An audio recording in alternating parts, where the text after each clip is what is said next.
예, 안녕하십니까. 이제 4월 7일 보궐선거가 일주일 앞으로 다가왔습니다. 이번 주 금, 토 2일과 3일에는 사전투표가 이루어집니다. 지금까지 지지율 조사는 서울과 부산 모두 야권 후보가 20% 이상 앞서는 것으로 나오고 있습니다. 지금 많은 국민들의 시선이 국민의힘으로 집중되고 있습니다.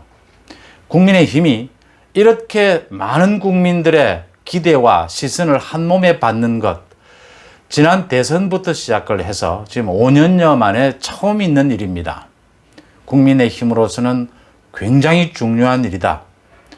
김종인의 말대로 별의 순간을 윤석열도 맞고 있는지 모르겠지만 지금 국민의힘이 별의 순간을 맞고 있다. 이렇게 보입니다. 많은 국민들이 지금 문재인 정권의 폭정, 부동산 폭정에 대해서 실망한 나머지 국민의힘을 쳐다보기 시작했습니다. 그럼 국민의힘은 이제 신뢰할 수 있는, 앞으로 국민의힘은 국정을 담당할 많이 개혁되고 믿음직한 정당이냐라는 부분을 보고 있는 겁니다.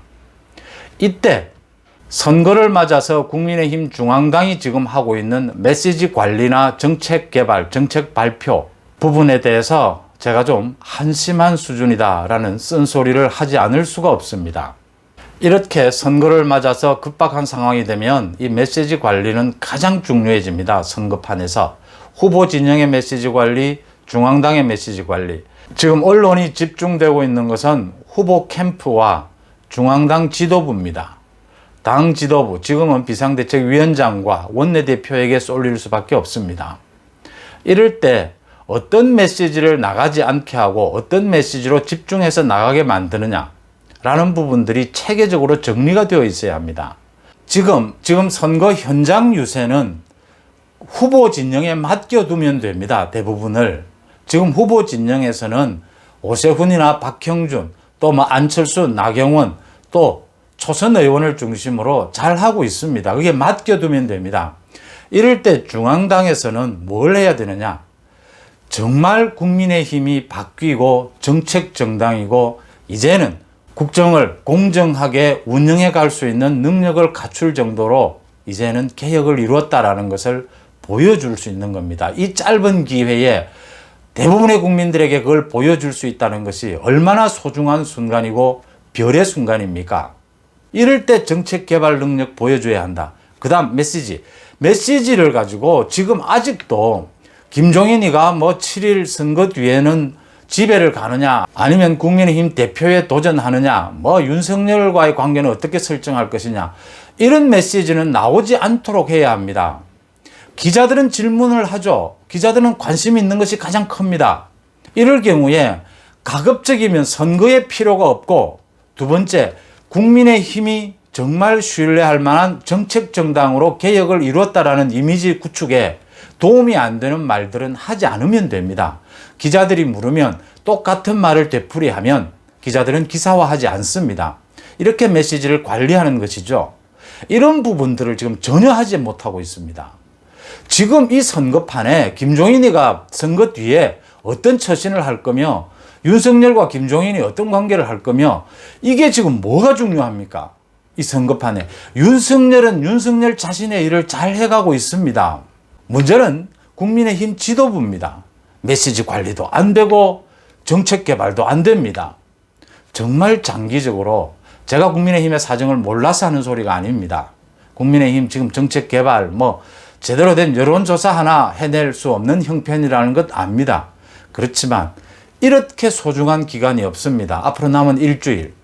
매일같이 오후 4시 좋지 않습니까? 메시지를 내기에. 매일 오후 4시에 출입기자들을 상대로 국민의힘이 장기적으로 각종 부동산 정책, 입시 정책, 적자 재정에 대한 대책 이런 것들을 하루하루 발표해 가는 겁니다. 그게 당장은 크게 시선을 끌지 않겠지만 많은 국민들 속에 국민의힘이 굉장히 바뀌었고 안정감을 주는구나 라는 느낌을 심을 수 있는 겁니다. 이 좋은 기회를 놓치고 있다. 이 좋은 기회를 놓치면서 지금 국민의힘에서 나오고 있는 메시지는 어떤 것들이냐? 국회의원 부동산 투기 한 부분 전수조사를 하자. 여야가 협의를 하고 있었습니다. 원내대표에. 지금 문재인 정권은 정신이 없습니다. 막 쏟아내고 있습니다. 뭐 그동안 부동산 투기 조사하는 데 있어서 검찰은 손을 떼라고 했다가 검찰을 500명을 투입을 하겠다. 그 다음에 뭐 전 공무원을 다 재산 등록을 하도록 하겠다. 그 다음에 지금 국회에서 여야 협의 중인데 지금 국회의원 전수조사를 뭐 야당이 잘 협조를 해주지 않으니까 여당 단독으로 국민권익위에 신청을 해서 국회의원 전수조사를 여당만이라도 먼저 받겠다. 또 이익충돌방지법도 여야 협의 중입니다. 그런데 지금 여당이 치고 나갑니다. 지금 뭐 정신이 없으니까 여당은요. 살기 위해서 몸부림을 치는 겁니다. 막 던지는 겁니다. 자기들이 단독으로 이해충돌방지법도 제정을 하겠다. 치고 나갑니다. 그런데 또 국민의힘에서는 소극적인 태도입니다. 여당이 이렇게 치고 나갈 건 예상이 되는 부분입니다. 하나하나 짚어주면 됩니다. 지난번에 특검을 여당이 던졌을 때 그때도 며칠 동안 머뭇거리다가 많은 국민들로부터 너희들도 얼마나 구린 게 있으면 머뭇거리느냐는 소리를 듣고 비난을 다 듣고 난 다음에 특검을 받았지 않습니까? 아, 그래. 국회의원 전수조사는 우리가 먼저 주장하는 것이다. 우리가 먼저 야당이 먼저 받겠다.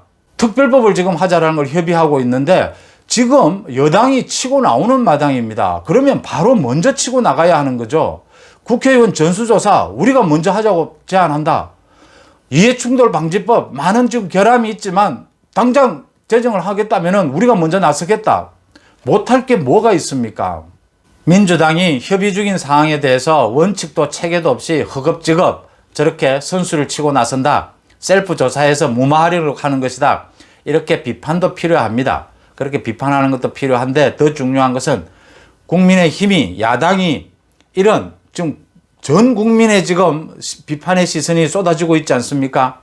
이럴 때 당당하게 나서야 되는 겁니다. 지금 검찰 500명을 투입하겠다라고 하면 실질적으로 검찰이 지금 경찰이 주도하고 있지 않습니까? 지금 투기 부분에 대해서 검찰이 주도할 수 있도록 시스템 운영을 만들어줘라. 전 공무원에 대해서 재산 등록을 하겠다는데 그게 말이 되느냐? 지금 전 공무원들, 그 하위직 공무원들까지 해야 될 이유가 뭐가 있느냐? 라는 부분들을 조목조목 짚으면서 지금 시스템 개선, 제도 개선을 앞장서서 할 수 있는 겁니다. 지금 국민들은 야당은 국회의원들은 부동산 투기를 하지 않았고 전 정권은 부동산 투기를 하지 않아서 용서해 주는 것이 아닙니다. 문재인 정권을 비판하는 것은 전 정권에는 부동산 투기가 없었는데 문재인 정권에 와서만 부동산 투기가 있었기 때문에 문재인 정권을 비난하는 것이 아닙니다. 문재인 정권 들어서 부동산 정책을 완전히 망쳐놓으면서 부동산 폭등을 가져왔고 그 부동산 폭등을 잡겠다면서 각종 대책을 쏟아내는 와중에 그 고위공직자들, 그 정책을 만드는 사람들이, 그 여당의 국회의원들이, 그런 사람들이 뒤로는 자기 입속을 챙기고 투기를 했다. 그걸 담당하고 있는 LH 직원들이 투기를 하고 있었다. 라는 부분에 대해서 국민들이 분노하고 있는 겁니다. 야당 국회의원들이 뭐 신뢰를 받고 있는 부분은 아닙니다. 먼저 나서서 전수조사를 하고, 먼저 나서서 검찰 조사를 받고, 먼저 나서서 이해충돌방지법을 제정을 해야 합니다. 그래서 문제가 되는 야당 국회의원들은 책임을 져야 하는 겁니다. 앞으로 대선 국면에서 이게 보이지 않습니까? 앞으로 대선 국면에서 부동산 투기를 한 정치인 고위공직자는 살아남지 못합니다. 지금 이 선거판에 지금 김종인이나 주호영이 그 유세장에 갈 이유 없습니다. 가끔 가면 됩니다. 거기에는 후보들과 후보 캠프에서 잘하고 있습니다. 김종인과 주호영은 중앙당에서 정책을 발표하십시오. 정말 신뢰가 가는 정책을 발표하고 메시지 관리를 해야 됩니다. 이런 상황에서 쓸데없이 김종인이 윤석열과 어떤 관계를 앞으로 맺을 것이며 김종인이 선거 뒤에는 어떤 정치적 행보를 할 것이며 이런 게 왜 나가야 합니까? 언론에. 국민의힘이 지금 별의 순간을 맞고 있습니다. 고맙습니다.